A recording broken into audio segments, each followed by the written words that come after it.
Hey guys, what's up? I'm terrible at Korean, by the way. Actually, I don't even speak that language. What's up? And today I'm gonna talk about the new Anderson Paak album, Oxnard. So, if you don't know who Anderson Paak is, he is a Californian rapper, West Coast rapper, who's actually half African American and half Korean. So that's a pretty interesting piece of trivia for you. And he is such a talented and versatile rapper who dives into musical genres like pop, soul, funk, jazz, and R&B, and fusing them all together very smoothly. And yeah, he had released a solo album before Oxnard, that is Malibu, and I think that album is okay, even though it kind of lacks focus. But on Oxnard, it feels like the album is way more focused, and it has a central theme and central sound going on, and that's why Oxnard is better than Malibu. And what's also pretty special about Oxnard is that it came out of the Dr. Dre record label Aftermath, plus the album is produced by Dr. Dre, and that's why it doesn't have any of the generic mainstream trap beats that you would normally hear in a rap album nowadays. But we get some really funky 90s throwback West Coast production on this album that's really sweet and really nostalgic, even though I wasn't alive in the 90s. The album starts off with The Chase, which really sounds like a chase scene from a 70s movie. We get these very punchy and fun drum beats and these very amazingly sneaky and suspicious flutes. And man, and then after the instrumentals, we get the rapping, which is urgent, it's fun, and then we hit the catchy and sticky soul funk hook, basically. And yeah, it's really, really catchy. And Anderson Paak can sing without autotune. Yes, hold on and ride for your own.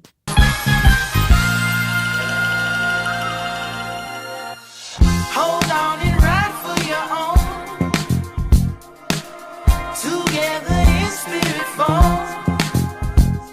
The second track is Head Low, which is not as exciting or as urgent as the album opener, but I still like its beat. It's kind of metallic as well, and the track itself is a cool little summery, heartwarming rap song that's kind of catchy, kind of sweet. But I guess my biggest gripe with the song is that the verses are a little forgettable, maybe a little bit drab, just a bit, because it doesn't have much in terms of melodies during the verses. But it's the third track that really makes this album so damn good. Well, this album isn't really all that great or anything. I think it's good, but this track in particular is so fucking great. It is easily one of the best songs on the album, if not the best, and one of the best songs of the entire year. Because Tints, featuring Kendrick Lamar, Tints is just such a catchy and fun and wild and light-hearted and groovy track. It's really the rap song of the year. I can say. That's a bold claim, by the way. Rap song of the year. The bass of this thing is incredibly saturated. It's groovy. Kendrick Lamar and Anderson Paak trade amazing bars, and both of them are extremely charismatic. And Kendrick Lamar, even though it's not his greatest performance ever, but he's really neat on this track. The beat is very fluffy as well, and I also kind of like the bells. I think it's the cowbells. Transitioning between the choruses and the verses. The chorus, it's super duper catchy. Probably the catchiest song I've ever heard in the year so far. Round and round and round the open street. I need tints. Windows tinted. I need tints. I need all the windows tinted. It's no good for me. It's so good for them. I need tints, windows tint. Get up in my rearview mirror, I can't be running round that open street. I need tints, windows tinted, tints, windows tinted. I can't be flying down that one tint. Bad bitch in my whip, I need tints, windows tinted. I need tints, windows tinted. And Anderson Paak's singing is great. Once again, I have to compliment that because it's kind of rare to find a good rapper who also is a good singer nowadays. And the way the song ends off, the very crispy, clear a cappella session is really sweet, really amazing, and it's such a great time listening to the song. Every time the song puts on, I just can't help myself, but I have to dance to it. I have to dance to it. Oh yeah. Yeah, this song is great. I recommend every single person in the entire world to listen to this song. And then we have Who Are You, which is a lo-fi banger. I didn't like it all that much at first, but it really grew on me so much. Drop the licky, I might need a chauffeur. Check out my chicky, check out my now who are you? Who the fuck is this? I don't know what you do. I love the cool mechanical industrial beat that's almost marching, and the flow and the lyrics on this track are amazing as well.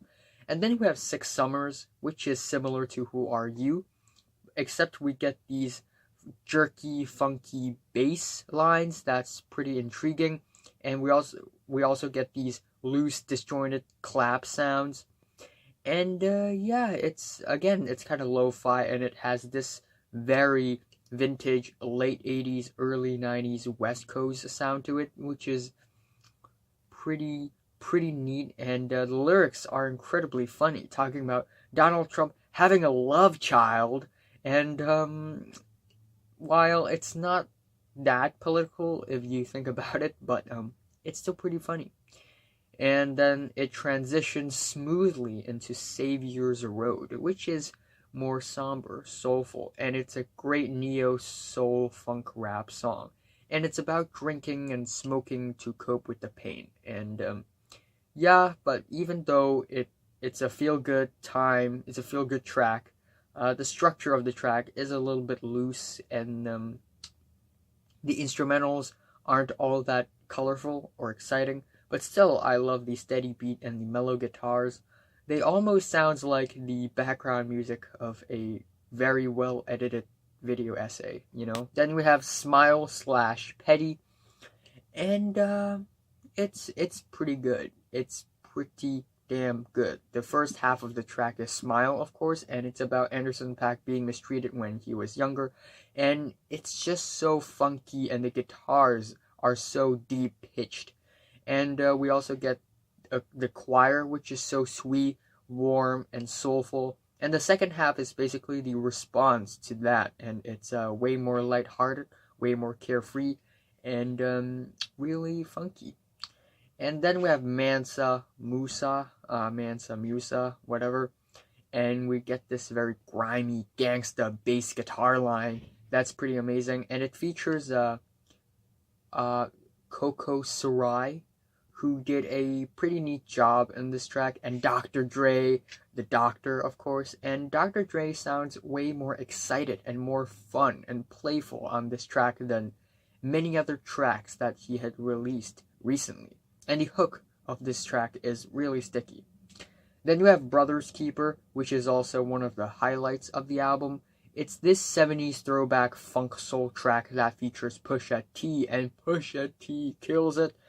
And this track is really soulful and beautiful, to be honest. And once again, Anderson .Paak's singing is really good, and the background vocals are epic. The guitars and the drums are super dramatic, and it's a really great combination of sounds. I wanna live on the head, if not a cloud in the air, right side of the chair.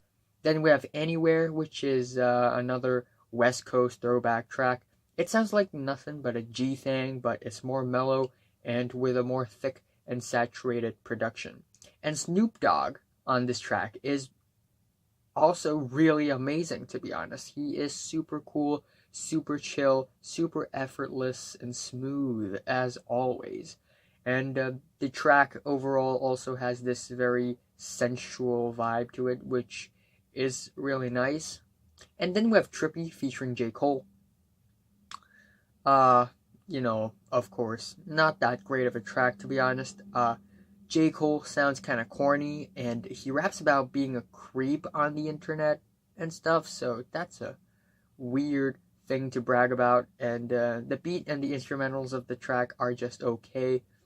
And we also get these loose and slow hand claps. That's not really all that eventful. But the album saves itself once again with Cheers featuring Q-Tip, 1/3 of A Tribe Called Quest. And I really love the summery, exotic, funky beat. It's amazing. The drum beat is also very carefree and lighthearted, and I really love the hi-hats that went on in a fast pace, high speed, fast pace. And Q-Tip is amazing. And Q-Tip is one of my favorite East Coast rappers of all time, up there with Andre 3000 and Nas and Jay-Z, and the list goes on. And of course, his flow is excellent, almost flawless. And I highly suggest all people in the world to listen to Q-Tip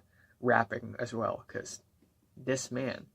It's Q-Tip in this bitch and I'm just in here reflecting. Head on collisions with memories in the intersection. Looking in my rear view, wishing I could be near you. And then we have the penultimate track, Sweet Chick, which is a really weird track lyrically, because Anderson .Paak brags about having ex-girlfriends, and one of them, or maybe a couple of them, are gamer girls who are like anime. Gamer girls, rise up! Weird flex, but okay. It's really funny and hilarious topically, and instrumentally it's also pretty neat. It's jazzy and it's kind of disorienting, and Anderson .Paak's delivery on this track has a lot of energy, and I love it. I do. And the album ends off with left to right, left to right, left to right, left to right, which is, I guess, it's good. It's a good track, okay? But I guess it's relatively weaker than all the other tracks on the track list, mainly because it doesn't have much going on in terms of melody, especially on the first half of the track, and also the track is kind of hindered by Anderson .Paak's weird Jamaican accent, I mean, sure, there are people who, do Jamaican accent way worse than Anderson did, but still, kind of a turnoff. But I still really love the hook. The nice descending beat is really awesome. And that's all I have to say about this album. Lyrically, if there's one thing that this album can improve on, is that it could dive deeper lyrically, maybe get a little more political, maybe get a little more social, maybe. I mean, I just wish that Anderson .Paak would address more social issues, maybe a little bit more, maybe.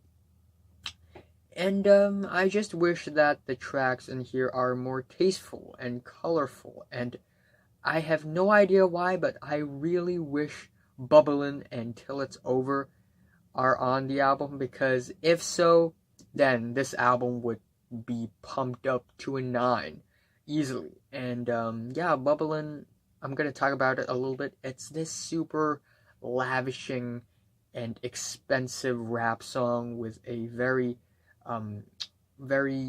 sweet and saturated Southeast Asian strings sample, and the flow, even though it's not that complex or anything, it's still really catchy, super catchy actually, and the music video is fucking fantastic. One in the hand, one in the bag, bubbling. Look at the cash coming in. Come get your man, little nigga bugging me. Just see the bag, quit all that jaw jackery. And but yeah, overall, the album Oxnard itself is really, really well produced, and a bulk of the tracks on the album are very soulful and catchy and lighthearted, And Anderson .Paak bleeds charisma, and his versatility it's there. It's there. He's a versatile person. Versatile. And I also really love how the album brings back the West Coast vibes that is kind of lost in the hip hop community nowadays. And yeah, I'm enjoying the album so far. I didn't like it all that much at first, but it grows on you, man. It grows on you. I My least favorite track here is Left to Right, and my favorite is Tints. I need tints, windows tinted. I need tints. I need all the windows tinted. And I'm giving Anderson .Paak's Oxnard an 8 out of 10. So, have you listened to the new Anderson .Paak album from 1 to 10? How much did you rate it? Like if you like it, and subscribe if you want more.